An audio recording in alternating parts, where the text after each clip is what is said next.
বুঝতে পারলাম না আমি আবার কখন মুশরিকের অনুসরণ অনুকরণ করলাম, আমি আবার কখন বিজাতীয় সংস্কৃতির অনুসরণ অনুকরণ করলাম। ও যুবক, তুমি যেই চুলের কাটিয়ে চুল কেটেছো, এটা যদি কোনো খ্রিস্টানের দেখে তুমি চুল কাটো, তাহলে তোমার ব্যাপারে আল্লাহর নবী এই কথা বলেছেন, যে সমস্ত মানুষ বিজাতীয় সংস্কৃতি অনুসরণ করবে, যারা মুশরিকের অনুসরণ করবে, যারা মুশরিকের অনুসরণ অনুকরণ করবে, ওই সমস্ত মানুষকে দেখে আল্লাহর নবী ভয় পাচ্ছেন। তাহলে এই দুনিয়াতে যারা, যে সমস্ত যুবক একজন ইহুদির যার পরনে জার্সি ছিল, ইহুদির জার্সির অনুকরণে যে জার্সি পরেছে, ইহুদির অনুকরণে যে চুলের কাটিং দিয়েছে, ইহুদির অনুকরণে যে প্যান্ট পাজামা পরিধান করেছে, এই সমস্ত মানুষের ব্যাপারে আল্লাহর নবী বলছেন, আমি আল্লাহর নবী তাদেরকে দেখে ভয় পাই। ও যুবক, আজকে যদি তুমি মুশরিকের অনুসরণ অনুকরণ করো, আজকে যদি তুমি একজন ইহুদির অনুসরণ অনুকরণ করো, তাহলে তোমাকে দেখে আল্লাহর নবী ভয় পাচ্ছেন। এই কথাটা দুনিয়াতে তোমাকে মনে রাখা দরকার। প্রথম কথা বলতে চাচ্ছিলাম, এক শ্রেণীর মানুষকে দেখে আল্লাহর নবী ভয় পাচ্ছেন। এক শ্রেণীর মানুষ ওরা, যারা দুনিয়াতে মুশরিকের অনুসরণ অনুকরণ করে।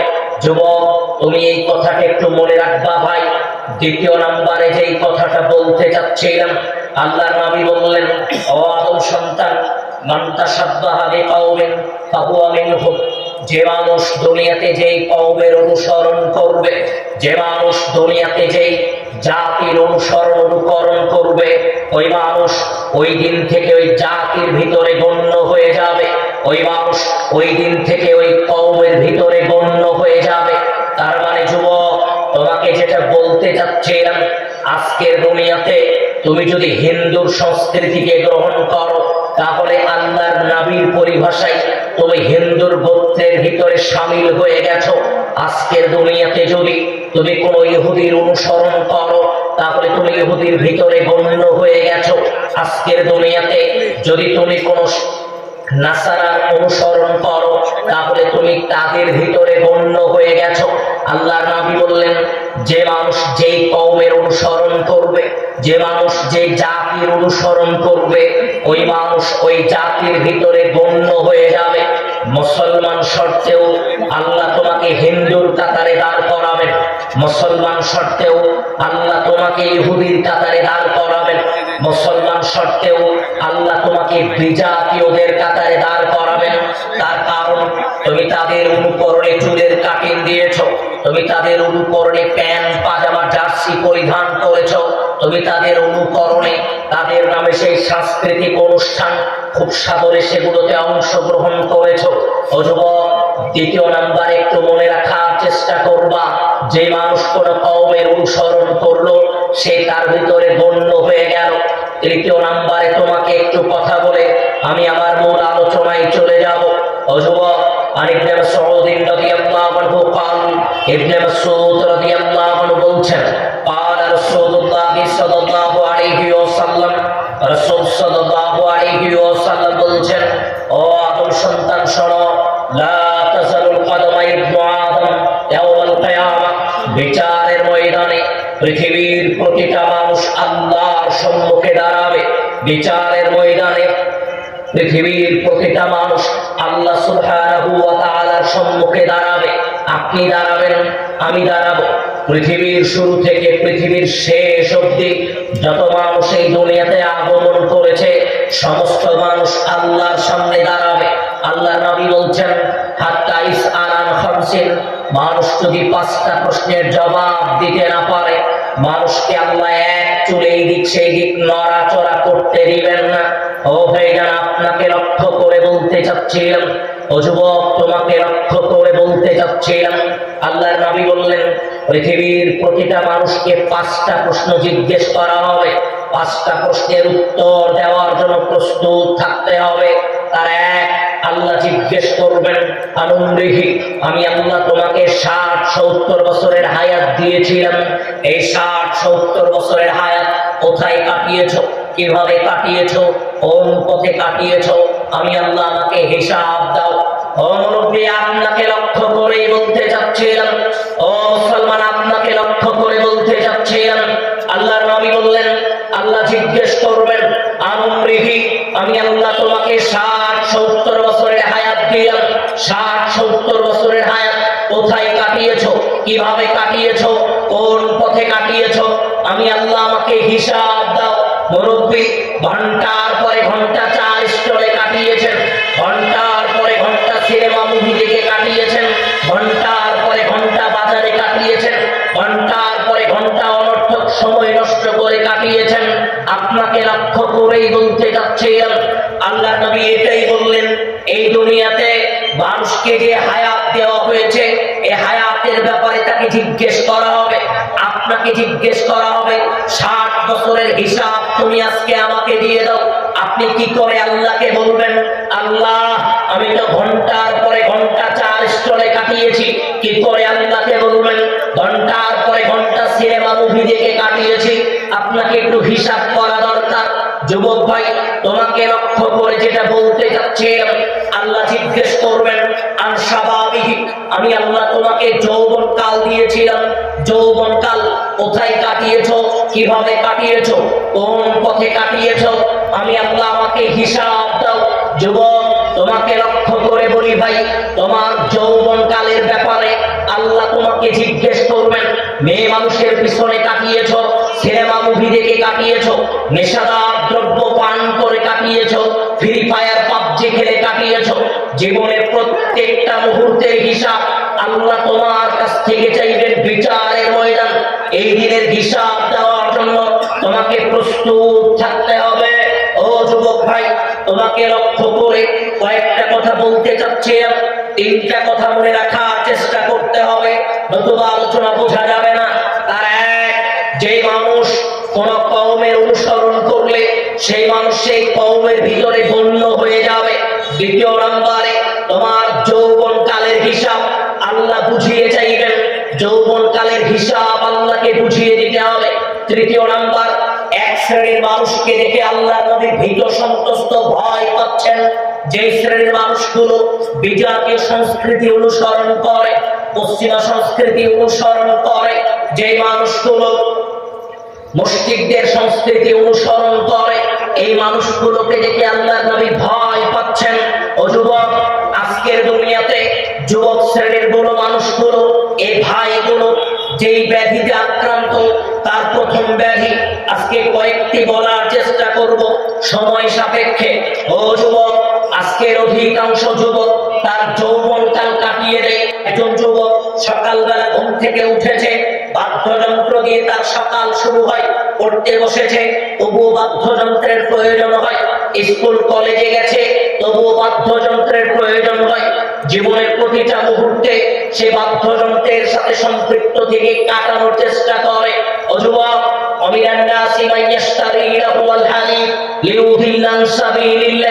আল্লাহ সুবহানাহু ওয়া তাআলা বলছেন, ও আদম সন্তান শোনো, যে সমস্ত মানুষ দুনিয়াতে বাদ্যযন্ত্রের আয়োজন করে, ব্যবস্থা করে, যারা এই দুনিয়াতে বাদ্যযন্ত্রের আয়োজন করলো, ব্যবস্থা করলো, লিউদিল্লান সাবিলিল্লাহ, আল্লাহর রাস্তা থেকে মানুষকে দূরে নিয়ে যাওয়ার জন্য, যারা দুনিয়াতে গান বাজনা বাদ্যযন্ত্রের আয়োজন করে, ব্যবস্থা করে, এই সমস্ত মানুষগুলোর জন্য আল্লাহ অপমানজনক লাঞ্ছনাদায়ক শাস্তি রেখে দিয়েছেন।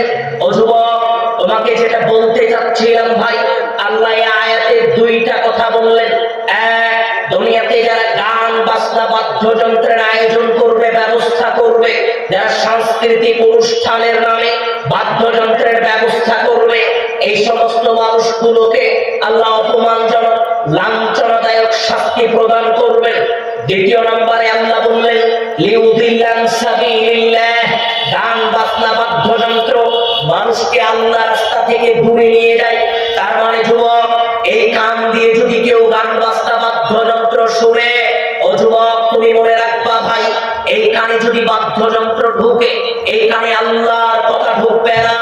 আল্লাহ এই জন্যই বলছেন, লিউদিল্লান সাবিলিল্লাহ, বাদ্যযন্ত্র মানুষকে আল্লাহর রাস্তা থেকে দূরে নিয়ে যায়, গান বাজনা মানুষকে আল্লাহর রাস্তা থেকে দূরে নিয়ে যায়।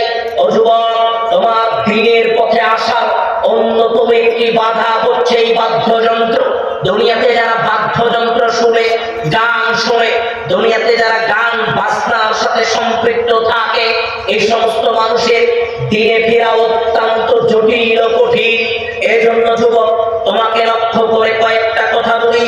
আন-নাফি' সামিয়া ইবনে ওমর মিসবার একদা একদিন নাফি রাদিয়াল্লাহু আনহু রাস্তা দিয়ে হেঁটে যাচ্ছিলেন। সামিয়া ইবনে ওমর মিসবার হঠাৎ একদিন গান বাজনা বাদ্যযন্ত্রের আওয়াজ তিনি শুনতে পেলেন। যখন তিনি গান বাজনা বাদ্যযন্ত্রের আওয়াজ শুনতে পেলেন, ইবনে ওমর রাদিয়াল্লাহু আনহু দুই আঙ্গুলটা তার কানের ভিতরে ঢুকিয়ে দিলেন। নারীর তরি রাস্তা অতিক্রম করে বহু দূর চলে গেলেন। সঙ্গীকে জিজ্ঞেস করলেন, হাল তাসমাউ শাইয়ান, আর কি কোনো বাদ্যযন্ত্রের আওয়াজ শোনা যায়? উনি বলছেন, জি না, আর তো বাদ্যযন্ত্রের আওয়াজ শোনা যায় না। এবার কান থেকে আঙ্গুলগুলো বের করলেন। এবার ইবনে ওমর রাদিয়াল্লাহু আনহু বলছেন, যুবক তুমি শোনো, যেই কথাটা ইবনে ওমর রাদিয়াল্লাহু আনহু বলছেন, উনি বলছেন, শোনো, একদা একদিন আমি আল্লাহর নবীর সাথে এরকম হেঁটে যাচ্ছিলাম। আল্লাহর নবী হেঁটে যাওয়ার সময় হঠাৎ বাদ্যযন্ত্রের আওয়াজ শুনতে পেয়েছিলেন। বাদ্যযন্ত্রের আওয়াজ শোনার সাথে সাথে আল্লাহর নবী তার এই আঙ্গুল দুটো কানের ভিতরে ঢুকিয়ে দিলেন, দূরে গেলেন। আমি যেমন তোমাকে জিজ্ঞেস করার পরে কান থেকে আঙ্গুল হটালাম, আল্লাহর নবীও তাই করলেন। যেই কথা তোমাকে বলতে চাচ্ছিলাম যুবক, ও যুবক ভাই, তোমাকে যেটা বলতে চাচ্ছিলাম, তোমাকে মনে রাখার চেষ্টা করতে হবে। তোমার নবী বাদ্যযন্ত্রের আওয়াজ শোনার পরে কানে আঙ্গুল দিয়েছে। তোমার নবী বাদ্যযন্ত্রের আওয়াজ শোনার পরে দূরে গিয়ে কান থেকে আঙ্গুল হটিয়েছে। আর আজকে তুমি টোটালি ভিন্ন কাজ করছো। আজকে তুমি বাদ্যযন্ত্রটাকেই তোমার কানের ভিতরে ঢুকিয়ে নিয়েছো। তাহলে তোমাকে চিন্তা করা দরকার, তুমি আজকে কোন পরিবেশ পরিস্থিতিতে কাটাতে চাচ্ছ। ও যুবক, তোমাকে লক্ষ্য করেই বলতে চাচ্ছিলাম ভাই, তোমার নবী বাদ্যযন্ত্রের আওয়াজ শুনে কানে আঙ্গুল দিয়েছে, দিতে বলেছে, আর তুমি বাদ্যযন্ত্রটাকে সাদরে গ্রহণ করে নিয়েছো। তাহলে তোমাকে চিন্তা করা দরকার। শুধু তাই নয়, আবু মালিক আশআরী রাদিয়াল্লাহু আনহু আবু মালিক আশআরী রাদিয়াল্লাহু আনহু বলছেন, قال رسول الله صلى الله عليه وسلم, রাসূল সাল্লাল্লাহু আলাইহি ওয়াসাল্লাম বলছেন, লা ইয়াকুনান্না মিন উম্মতি আকওয়াম, আমার উম্মতের এক শ্রেণীর মানুষ, আমার উম্মতের এক শ্রেণীর মানুষ, ইস্তাহিল্লুল হিরা ওয়াল হারিম ওয়াল খামর ওয়াল মাআসিফা। আল্লাহর নবী বললেন, আমার উম্মতের এক শ্রেণীর মানুষ, এমন একটা সময় আসবে, এমন একটা জামানা আসবে, যে সময়ে, যে জামানায় আমার উম্মতের এক শ্রেণীর মানুষ চারটা হারাম কাজকে হালাল মনে করবে, চারটা অবৈধ কাজকে বৈধ মনে করবে। অবৈধ মানে, ও যুবক, তোমাকে মনে রাখা দরকার, আল্লাহর নবী বললেন, এই উম্মাত জেনা ব্যভিচারকে বৈধ মনে করবে, হালকা মনে করবে।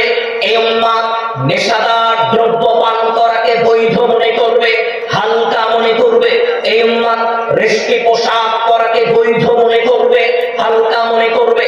চতুর্থ নম্বরে আল্লাহর নবী আরেকটা কথা বললেন, এই উম্মাত গান বাজনা বাদ্যযন্ত্রকে বৈধ মনে করবে, হালকা মনে করবে, স্বাভাবিক মনে করবে।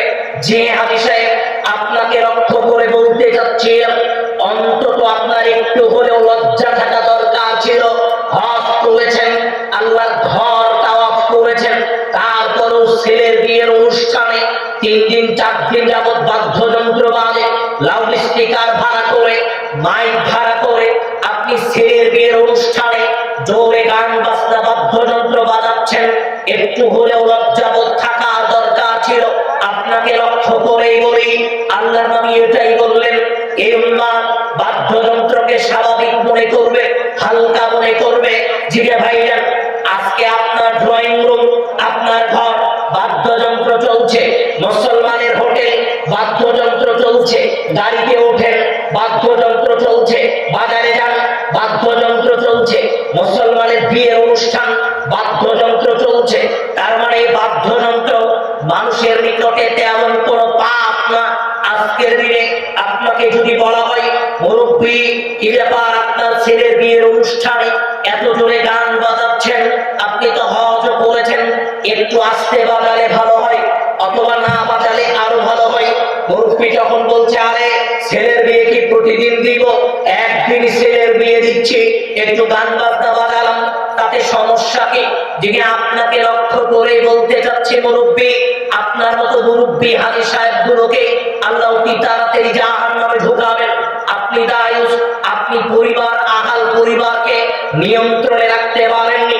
যে কথার মাঝখানে আরেকটু কথা বলে নি, ও ভাইজান আপনাকে বলতে চাচ্ছি, আপনি এলাকার ইমাম সাহেব, আপনি দীপ্ত কণ্ঠে ঘোষণা দিবেন এই সমাজের কোন ছেলের বিয়ের অনুষ্ঠানে যদি বাদ্যযন্ত্র বাজে তাহলে আমি ইমাম এই বিয়ে পড়াবো না, এই ঘোষণা আপনি দিবেন।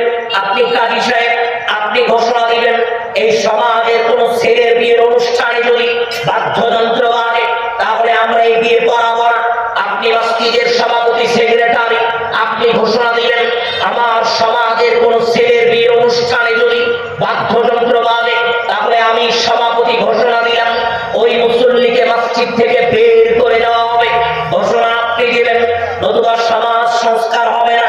যেই কথাটা বলতে চাচ্ছিলাম যুবক, আল্লাহর নবী বললেন এই উম্মত বাদ্যযন্ত্রকে হালকা মনে করবে, এই উম্মত বাদ্যযন্ত্রকে স্বাভাবিক মনে করবে। বাদ্যযন্ত্র মুসলমানের জন্য অত্যন্ত ভয়ানক একটি পাপ, যেই পাপের সাথে জড়িত থাকলে আল্লাহর কথা মানুষ ভুলে থাকে, যেই পাপের সাথে জড়িত থাকলে মানুষ দ্বীনের কথা ভুলে থাকে। ও ভাইজান, ইবনে আব্বাস রাদিয়াল্লাহু আনহু قال, ইবনে আব্বাস রাদিয়াল্লাহু আনহু বলছেন قال রাসূলুল্লাহ সাল্লাল্লাহু আলাইহি ওয়াসাল্লাম, রাসূল সাল্লাল্লাহু আলাইহি ওয়াসাল্লাম বলছেন ইন্নাল্লাহ হারামা, আল্লাহ মুসলমানের উপরে হারাম করেছে। ও যুবক, আল্লাহ মুসলমানের উপরে হারাম করেছে আল-মাইসি ওয়াল-কুবা। ও আদম সন্তান, প্রথমে আল্লাহর নবী বললেন মুসলমানের জন্য নেশাদার দ্রব্য হারাম, মুসলমানের জন্য বিড়ি সিগারেট তামাক জর্দা দুল খাওয়া হারাম। দ্বিতীয় নম্বরে আল্লাহর নবী বললেন আল-মাইসি, জুয়া খেলা মুসলমানের জন্য হারাম। ও যুবক, তোমাকে লক্ষ্য করে একটা কথা বলি ভাই, আজকে আইপিএল বিপিএল কে লক্ষ্য করে, আজকে বিপিএল খেলাকে লক্ষ্য করে যুবকেরা বলে বলে বাজি ধরে, যুবকেরা অভাব প্রতিবাদী ধরে, যুবকেরা ওই ক্রাম বোর্ড খেলাতে বাজি ধরে। যুবক, তোমাকে লক্ষ্য করে বলি ভাই, আল্লাহর নবী বললেন জুয়া খেলা মুসলমানের জন্য হারাম, জুয়ার এক পয়সা মুসলমানের জন্য হারাম। এই চিন্তা দুনিয়াতে করা দরকার। ও যুবক, আজকে তুমি আইপিএল বিপিএল এর সাথে সম্পৃক্ত থেকে জুয়ার মাধ্যম দিয়ে দিন কাটাচ্ছ, জুয়া খেলার মধ্য দিয়ে দিন কাটাচ্ছ, জুয়া খেলতে খেলতে তোমার সময় নষ্ট করছো। তোমাকে লক্ষ্য করে বলি, আল্লাহর নবী বললেন মান ক্বালা লিসাহিবিহি, তোমাদের মধ্যে একজন মানুষ যদি আরেকজন মানুষকে আহ্বান করে, একজন মানুষ যদি আরেকজন মানুষকে শুধু একবার বলে এসো ভাইজান জুয়া খেলবো, এই কথা যদি কেউ মুখ দিয়ে বের করে ফালিয়াতাসাদ্দাক, আল্লাহর নবী বললেন 10 জন মিসকিনকে সোয়া কেজি করে চাল দিতে হবে।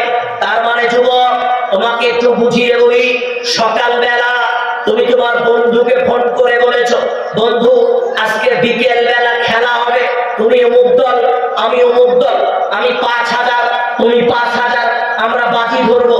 বলেছো সকালবেলা, সন্ধ্যা হবে খেলবা তুমি। যুবক, তুমি মনে রাখবা তোমার খেলার দরকার নাই, খেলা পর্যন্ত তোমাকে অপেক্ষা করতে হবে না।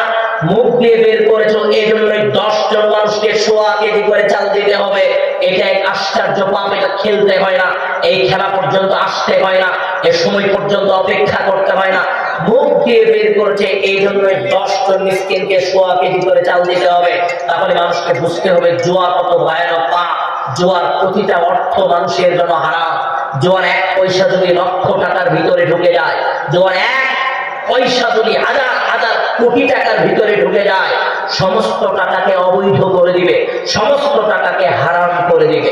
যুবক, বলতে যাচ্ছিলাম দ্বিতীয় নম্বরে আল্লাহর নবী বললেন আল-মাইসির, জুয়া খেলা মুসলমানের জন্য হারাম। তৃতীয় নম্বরে আল্লাহর নবী বললেন আল-কুবা, বাদ্যযন্ত্র মুসলমানের জন্য হারাম।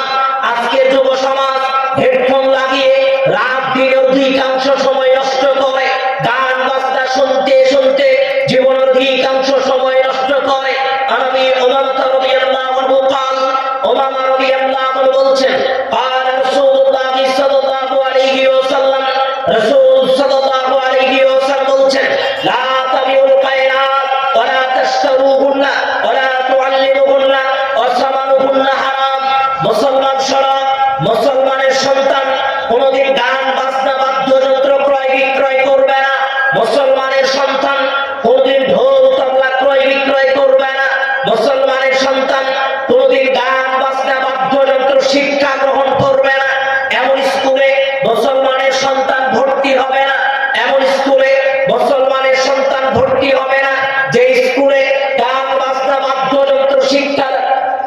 শিক্ষা দেওয়া হয়, এমন স্কুলে মুসলমানের সন্তান ভর্তি হবে না।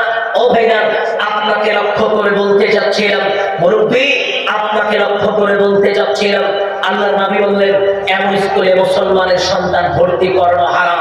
কোন স্কুলে? যে স্কুলে গান বাজনা শিক্ষা দেওয়া হয়, যে স্কুলে হারমোনিয়াম শিক্ষা দেওয়া হয়, যে স্কুলে পিয়ানো শিক্ষা দেওয়া হয়, এমন স্কুলে মুসলমানের সন্তান ভর্তি করানোটাই হারাম। তাহলে আপনাকে চিন্তা করা দরকার, গান বাজনা শোনা হারাম, গান বাজনা শিক্ষা গ্রহণ করাও হারাম। তাহলে মুসলমানের সন্তানদেরকে চিন্তা করা দরকার, আজকে মুসলমানের সন্তান কোন পরিবেশ পরিস্থিতিতে তার দিন কাটাবে।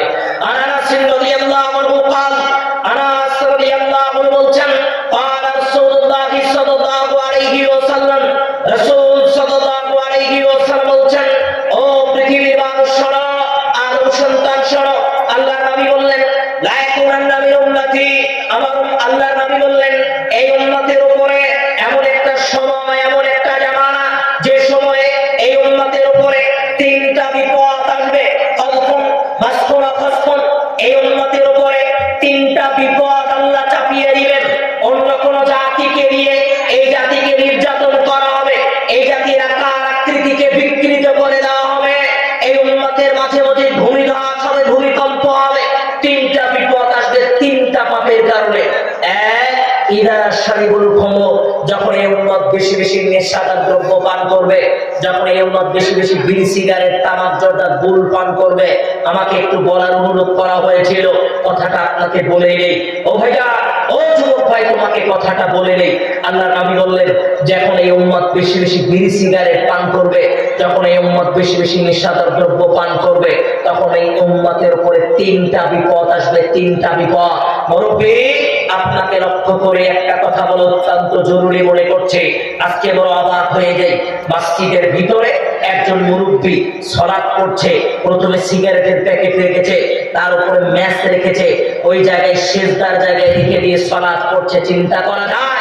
মুরব্বী আপনাকে বলতে চাচ্ছি, রাসূল সাল্লাল্লাহু আলাইহি ওয়াসাল্লাম বলছেন মান শারিবাল খামর ওয়া সাকিরা, দুনিয়াতে যদি কোনো মানুষ বিড়ি সিগারেট তামাক জর্দা গুল পান করে, আবার আপনাকে একটু মনোযোগ করে শুনতে হবে, একটু খেয়াল করতে হবে। মুরব্বী আপনাকে লক্ষ্য করে বলতে যাচ্ছিলাম, আল্লাহর নবী বললেন মান শারিবাল খামর ওয়া সাকিরা, দুনিয়াতে যদি কোনো মানুষ বিড়ি সিগারেট তামাক জর্দা গুলে মুখে দেয়, একবার বিড়ি সিগারেটের তামাক জর্দায় গুল মুখে দিল, লাম তুকবার লাহু সালাতুন 40 সাবাহান, আগামী 40 দিন তার আর কোনো ইবাদতই কবুল হবে না। বোঝেন নাই? আবার আপনাকে একটু বুঝিয়ে বলি, আজকে এখন বিড়ি সিগারেটে মুখ দিয়েছি, আজ থেকে 40 দিন আমার কোনো ইবাদত কবুল হবে না। তাহলে আমাকে চিন্তা করা দরকার, পকেটে বিড়ি সিগারেটের প্যাকেট নিয়ে আমি মসজিদে ঢুকি, মসজিদের ওখানে বিড়ি সিগারেটের প্যাকেট ফেলে দিয়ে মসজিদে ঢুকি, যে না একবার বিড়ি সিগারেটে মুখ দিলে 40 দিন আল্লাহ তার ইবাদত কবুল করবে না। এই চিন্তা আপনাকে দুনিয়াতে একটু হলেও করা দরকার। মুরব্বী আর দাড়িগুলো সাদা হয়ে গেছে, বয়সের ধরে নিয়ে পড়েছেন, আজও পকেটে বিড়ি সিগারেটের প্যাকেট থাকে। আপনাকে চিন্তা করা দরকার, এই অবস্থাতেই যদি আমি মারা যাই তাহলে আমার অবস্থা কি হবে? দেখেন আপনার অবস্থা কি হতে পারে। উসমান ইবনে আবিল আস রাদিয়াল্লাহু আনহু قال, উসমান ইবনে আবিল আস রাদিয়াল্লাহু আনহু বলছেন قال রাসূলুল্লাহ সাল্লাল্লাহু আলাইহি ওয়াসাল্লাম, রাসূল সাল্লাল্লাহু আলাইহি ওয়াসাল্লাম বলছেন মান শারিবাল খামর, দুনিয়াতে যেই মানুষ নেশাদার দ্রব্য পান করবে, বিড়ি সিগারেট তামাক জর্দা গুল পান করবে, ফাইন মাতা, অতঃপর ওই মানুষ মারা যাবে, তাহলে না সরাসরি আল্লাহ তাকে জাহান্নামে ঢুকাবে। কিন্তু এই মানুষ যদি মারা যাওয়ার আগে ফাইন তাওবা আল্লাহু আলাইহি, আল্লাহর কাছে যদি তওবা করে, আল্লাহ তার তওবা কবুল করবে। কিন্তু মানুষ যদি তওবা না করে মারা যায়, বিড়ি সিগারেট খাওয়া অবস্থায় মারা যায়, বিড়ি সিগারেট পকেটে থাকা অবস্থায় মারা যায়, বিড়ি সিগারেট বালিশের নিচে থাকা অবস্থায় মারা যায়, বিড়ি সিগারেটের প্যাকেট নিয়ে যদি মারা যায়, বিড়ি সিগারেট খাওয়া অবস্থায় যদি মারা যায়, তাহলে না আল্লাহ তাকে জাহান্নামে প্রবেশ করাবে। শুধু জাহান্নামে প্রবেশ করাবে সেটাই নয়, রাসূল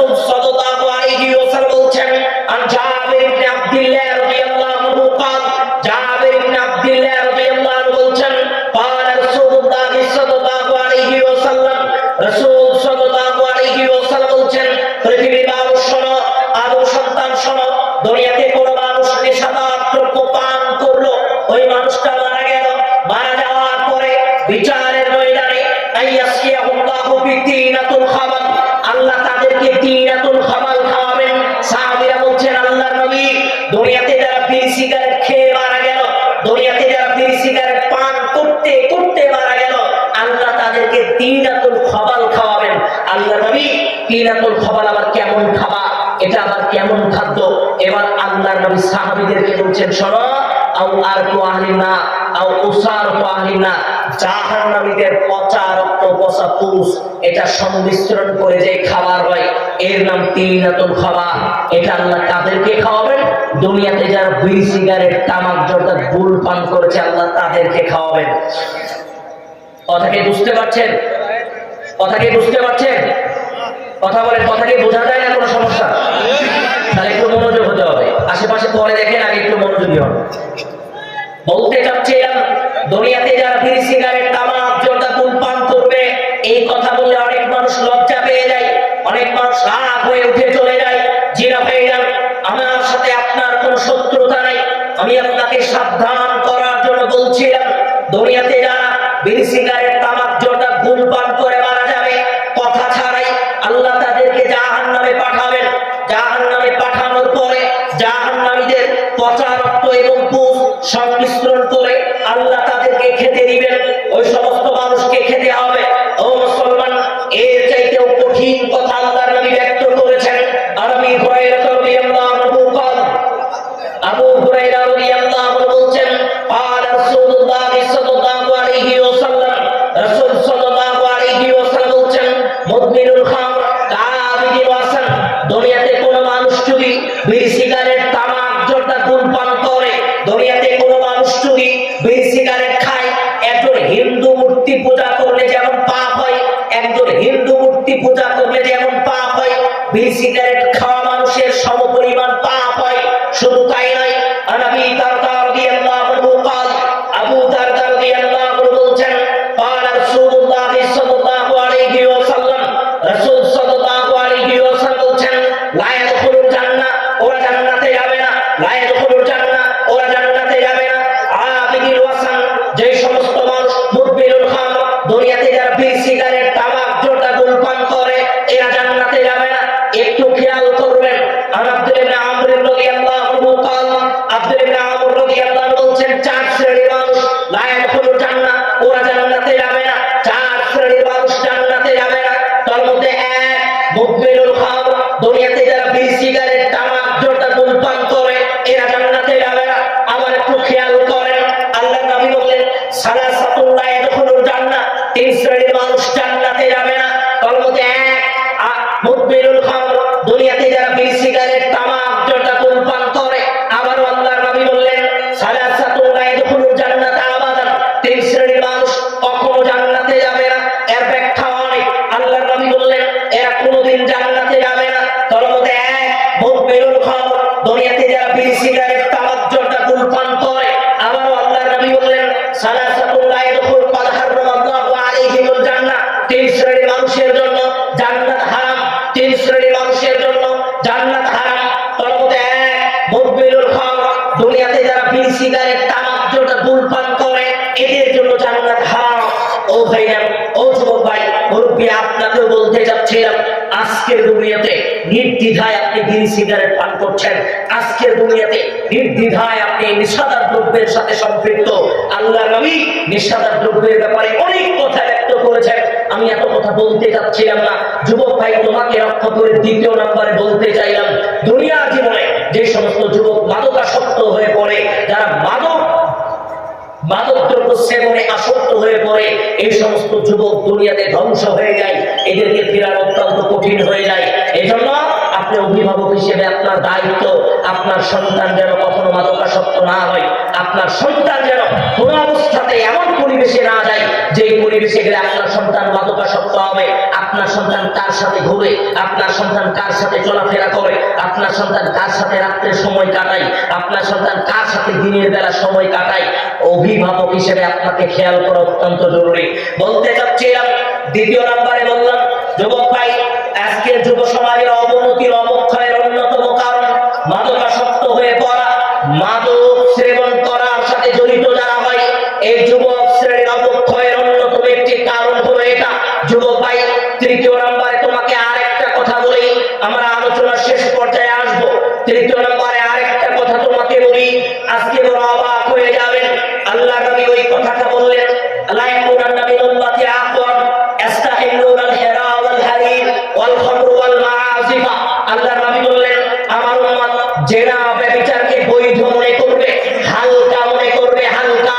কি ব্যাপার মুরব্বি, আপনার মেয়েকে রাস্তায় একটা পর পুরুষের হাতে হাত ধরে হাঁটতে দেখলাম, মুরব্বি বলছে আরে ডিজিটাল যুগ, আজকের যুগে এরকম একটু হবে, ডিজিটাল যুগে এরকম একটু হতেই পারে। আজকের যুগে আপনি বলছেন মুরব্বি, আপনাকে লক্ষ্য করেই বলি, আল্লাহ নবী এটাই বললেন, ও মুসলমান শোনো, আল্লাহ নবী এটাই বলছেন, এই উম্মত জেনা ব্যভিচারকে হালকা মনে করবে, এই উম্মত জেনা ব্যভিচারকে বৈধ মনে করবে। ও যুবক, তোমাকে কয়েকটা কথা বলবো। আল্লাহ নবী রাসূল সাল্লাল্লাহু আলাইহি ওয়াসাল্লাম বলছেন, ও আদম সন্তান শোনো, খুদু আন্নি কদ জাআলাল্লাহু লাকুন্না সাবিলা। জেনা ব্যভিচারের ব্যাপারে অনেক কথা আল্লাহ নবী ব্যক্ত করেছেন। আল্লাহ নবী একটা কথা বললেন, শোনো, আল্লাহ যে আদেশ দিয়েছে, যে নির্দেশ দিয়েছে, আমি যেটা তোমাদেরকে বলি এটা গ্রহণ করো। কি সে আদেশ? আল বিকরু বিল বিকর ওয়াস সাইয়্যিবু বিস সাইয়্যিব। অবিবাহিত নারী পুরুষ যদি জেনায় লিপ্ত হয়, তাদেরকে 100টা বেত্রাঘাত করতে হবে, এলাকা থেকে বের করে দিতে হবে। বিবাহিত নারী পুরুষ যদি জেনায় লিপ্ত হয়, 100টা বেত্রাঘাত করতে হবে, অরজম তাকে হত্যা করতে হবে। যুবক, তোমাকে যেটা বলতে যাচ্ছিলাম ভাই, আজকে তোমার যৌবনকাল, তুমি মেয়ে মানুষের পিছনে কাটানোর চেষ্টা করছো। যুবক, তুমি মনে রাখবা, একজন যুবক যুবতীর সাথে মেসেজিং করা যায় না, একজন যুবক যুবতীর সাথে কথা বলা যায় না, ফোনে কথা বলা উঠে না, একজন যুবক যুবতীর হাতে হাত রাখা যায় না, একজন যুবক যুবতীর চোখে চোখ রাখা যায় না, সব জেনার মধ্যে শামিল। ও যুবক, তোমাকে লক্ষ্য করেই বলি, আল্লাহর নবী রাসূল সাল্লাল্লাহু আলাইহি ওয়াসাল্লাম জেনা ব্যভিচারের ব্যাপারে অনেক ভয়ানক কথা বলেছেন। আপনাকে বলি, আর আয়েশা রাদিয়াল্লাহু আনহা আয়েশা রাদিয়াল্লাহু আনহা বলছেন, قال رسول الله صلى الله عليه وسلم, রাসূল সাল্লাল্লাহু আলাইহি ওয়াসাল্লাম বলছেন, লা ইয়াহিল্লু দামু মুসলিমিন, কোন মুসলমানের রক্ত প্রবাহিত করা যাবে না, কোন মুসলমানকে হত্যা করা যাবে না, ইল্লা বিহদা সালাসিন। ও মুসলমান, আয়েশা রাদিয়াল্লাহু আনহা বলছেন, কোন মুসলমানকে হত্যা করা যাবে না, যারা সাক্ষ্য প্রদান করবে তাদেরকে হত্যা করা যাবে না। এরপরে আল্লাহ নবী বলেন, 3 শ্রেণীর মানুষকে হত্যা করা যায়, 3 শ্রেণীর মানুষের রক্ত প্রবাহিত করা যায়। এক, রাজুলুন জানা বাদা ইহসানিন, বিবাহের পরে যারা জেনা করে এদেরকে হত্যা করতে হবে। বিবাহের পরে যারা জেনা করে দুনিয়াতে বেঁচে থাকার অধিকার হারিয়ে ফেলে, তাহলে চিন্তা করা দরকার। শালী দুলাভাইয়ের সম্পর্কে কেমন হতে পারে, ভাবি দেবরের সম্পর্ক কেমন হতে পারে, কত মানুষ আজকে হত্যার যোগ্যতার হিসাব নেই দুনিয়াতে। আপনাকে বলতে চাচ্ছিলাম, ও যুবক, তোমাকে বলতে চাচ্ছিলাম ভাই, জেনা ব্যভিচার অনেক ভয়ানক একটা অশ্লীলতা। খেয়াল করো তুমি, সহিহুল মুসলিমে আল্লাহর নবী অনেক ঘটনা উল্লেখ করেছেন। তার মধ্যে একটা ঘটনা, একজন ব্যক্তি আল্লাহর নবীর নিকটে আসলো, নাম তার মারাজ ইবনে মালিক। আল্লাহর নবীকে বলছেন, আল্লাহর নবী তাহিরনি আমাকে পবিত্র করে দেন। আল্লাহর নবী তাকে বললেন, ওই হাতার যে ফাস্তাগফিরুল্লাহ তুবু ইলাইহি, যাও বাড়িতে ফিরে যাও, আল্লাহর নিকটে ক্ষমা চাও, আল্লাহ ক্ষমা করবে। কিছু দূরে গেছে, মন মানে না, আমাকে যদি বিচারের মধ্যে আল্লাহ ধরে তাহলে আমার অবস্থা কি হবে। আবার এসেছে, আবার আল্লাহ নবী ফিরিয়ে দিয়েছেন, আবার এসেছে। চতুর্থবারে আল্লাহ নবী তাকে জিজ্ঞেস করছেন, ফিমা তাহিরুকা, কি কারণে নিজেকে অপবিত্র মনে করছো? বলছে, আল্লাহ নবী মেরা জেনা জেনা, আল্লাহ নবী আমি মায়ের আমি জেনা করেছি, এজন্য নিজেকে অপবিত্র মনে হচ্ছে। আল্লাহ নবী আশ্চর্য হয়ে গেলেন, আর বলে কি, আমার কাছে যদি সাক্ষ্য দেয় তাহলে তার একমাত্র শাস্তি হবে মৃত্যুদণ্ড। নিজের মৃত্যু কিভাবে একজন নিজে চাইতে পারে? আল্লাহ নবী বললেন, আমি কি জুনুন, এই লোকটা কি পাগল? সাহাবীরা বলছেন, জি আল্লাহ নবী তো পাগল না। আর সেই রকম দেখো তো মদ পান করেছে নাকি, আবুল তাবুল বলতে পারে মদ পান করে, জি আল্লাহ নবী মদ পান করেনি। আর জিমা তাকে রজম করার আদেশ দিলেন, হত্যার আদেশ দিয়ে দিলেন। আবার কিছুদিন পরে একজন মহিলা আল্লাহ নবীর নিকটে এসে বলছেন, আল্লাহ নবী তাহিরনি আমাকে পবিত্র করেন। আল্লাহ নবী বলছেন, ওই একই কথা, বাড়িতে যাও, আল্লাহর কাছে ক্ষমা চাও। মহিলা বলছেন, আল্লাহ নবী আমার ডাকে মায়েজ ইবনে মালিক, আমাকে কি মায়েজ ইবনে মালিক পেয়েছেন? যেভাবে মায়েজ ইবনে মালিককে ফিরিয়ে দিয়েছিলেন, কেন? আল্লাহ নবী আমি তো মহিলা মানুষ, মায়ের মালিক পুরুষ মানুষ, জেনা করেছে কি করেনি তার কাছে প্রমাণ নাই, কিন্তু আমি তো মহিলা মানুষ, আমার যে প্যান্ট উঁচু এটা আমার জেনার প্রমাণ, আমি জেনা করেছি তার প্রমাণ এটা। আল্লাহ নবী তাকে বললেন যেদিন সন্তান জন্মগ্রহণ করবে সেদিন আসবা, হাত্তা তালিদি ফালাম মাওলানা, সন্তান জন্মগ্রহণ করছে এসেছে। আবার আল্লাহ নবী বলছেন যেদিন খাদ্য খেতে শিখবে সেদিন আসবা, খাদ্য খেতে শিখেছে, সন্তানের হাতে এক টুকরো রুটি নিয়ে এসেছে। তারপরে আল্লাহ নবী কোমর পর্যন্ত পাথর মেরে মেরে কুপিয়ে রেখে পাথর মেরে মেরে হত্যার আদেশ দিয়ে দিলেন। ও যুবক, তোমাকে যেটা বলতে চাচ্ছিলাম ভাই, জেনা ব্যভিচারের অশ্লীলতা অত্যন্ত ভয়ানক। তোমাকে একটা কথা বলি, রাসূল সাল্লাল্লাহু আলাইহি ওয়াসাল্লাম বলছেন ফতিহাত আবওয়াবুস সামাই নিসফাল লাইল, মধ্য রজনীতে আল্লাহ দুনিয়ার আসমান খুলে দেয়। পৃথিবীর প্রতিটা মানুষ যে যা দোয়া করে, কোন মানুষের দোয়া ফালায় আল্লাহ মুসলিমুন, আল্লাহ কোন মানুষের দোয়া ফেরত পাঠায় না, সবার দোয়াই আল্লাহ কবুল করে, ইল্লা জান্নাত, এক শ্রেণীর মানুষ ব্যতীত, জেনাকারের দোয়া ব্যতীত আল্লাহ সবার দোয়া কবুল করে। যুবক ও বোন, আপনাকে লক্ষ্য করে বলছি, যদি জেনা ব্যভিচারের সাথে সম্পৃক্ত থাকেন আল্লাহ আপনার দোয়া কবুল করবে না। ও ভাইজান, লম্বা ঘটনা সহিহ মুসলিমে, আল্লাহ নবী এই দুই হাতটা ধরে সাহাবীরা নিয়ে চলে যাচ্ছেন। কয়েকটা হাদিসে বলতেছে আল্লাহ নবী এই হাতখানা ধরে ফেরেশতারা নিয়ে চলে যাচ্ছে।